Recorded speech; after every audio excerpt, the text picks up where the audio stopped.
Welcome back everyone. I just choked on some water, but I'm gonna be totally fine. What I can tell you is, dude, this video is so important that I had to go through that to get through this. In my opinion, from all the iPhones that I ever tested, the iPhone 7 Plus is one of those iPhones that's one of the most conflicting phones I've ever used in my life. But ever since iOS 14, it really has changed a lot in my opinion. What's funny is last year, I did almost the same exact video with the 6S Plus. Same title, same everything, I think, unless I changed the title. The 7 Plus, though, I think is now that legendary status that it's going to be one of those phones that's going to be a very interesting ride for a lot of people. And I think the future of the 7 Plus is going to look better than the past of the 7 Plus in my opinion. And what I mean by that is, to kind of break it down, I used to own the 7 Plus as my main phone when it was like one generation behind, so like 2017 or something like that. And I had a beautiful experience with it. I never used a phone that was as stable as it. You can even look back in my time in 2017, all those videos that I posted. I don't think really I hated the iPhone 7 Plus that often unless I wanted to make some clickbaity type of video.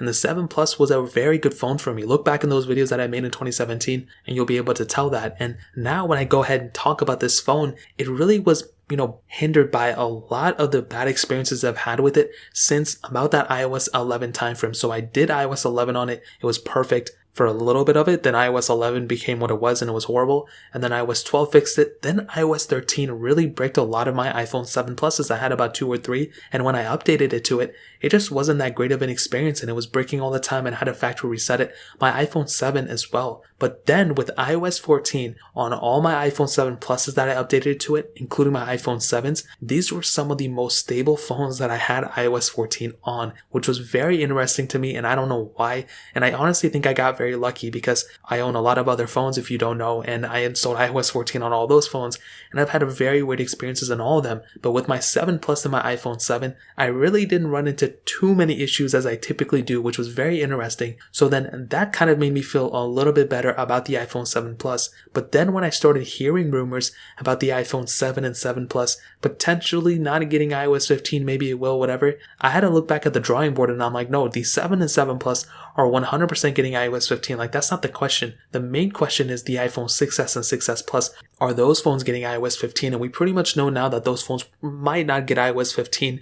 But if that's the case, in my opinion, because of that Apple A10 Fusion chip inside of the 7 Plus, this will make it so the iPhone 7 Plus will at least get iOS 15.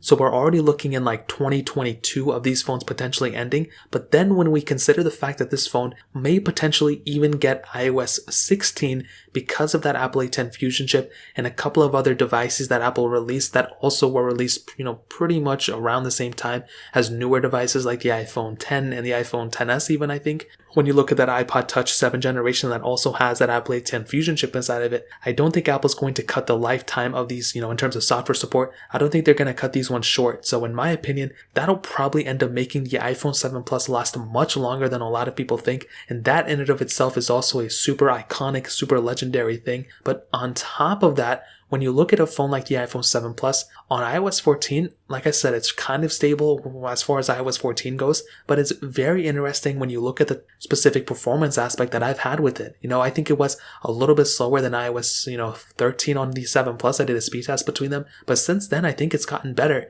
And I think day in and day out, it's actually been a really good experience overall since about iOS 14.2. So I've been talking about it in those follow-up reviews and stuff, and it's still jailbreakable. And when you have all these little jailbreaks and all these little things going on with the iPhone 7 Plus, when you factor in that this phone came out in 2016 and you can pick it up for like less than, $200 in a lot of places, that really makes this phone a very interesting device. I mean, to kind of compile it, we have an iPhone 7 Plus that came out in 2016, has IP certification, still has a home button and Touch ID, which some people may prefer because Face ID and the masks and all that stuff. And then you factor in the fact that it's less than $200.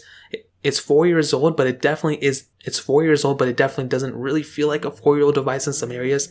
And the software experience is still going to be lasting for probably at least like another year or two. That's a pretty decent device in my opinion. Obviously, I'm not going to bend over backwards for this device, but it's pretty interesting that this phone has actually gotten more stable throughout the years for me and my specific situations than a lot of other phones. With iOS 14, it's been a weird, race for, all devices. But on this one, it was actually a pretty good experience and I'm really shocked about it. So I think the iPhone 7 7 Plus is a legend in its own ways, but I think as of right now, it's actually become more legendary because of iOS 14, even though on a lot of devices it really messed it up. For this one, it really ended up being okay for the most part. So that really pretty much covers it up for the most part. If you guys have any other questions or anything, let me know in the comment section below. Hit the like button, that would mean so much, but definitely hit that subscribe button. Every single subscriber that we get really does count. So it means so much if you guys can hit that. Also check out the other links down in the description as well. My Twitter, my Instagram, my other channels. More importantly, everything else, I love every single one of you guys. Hopefully I'll catch you guys in the next video. Peace out till then.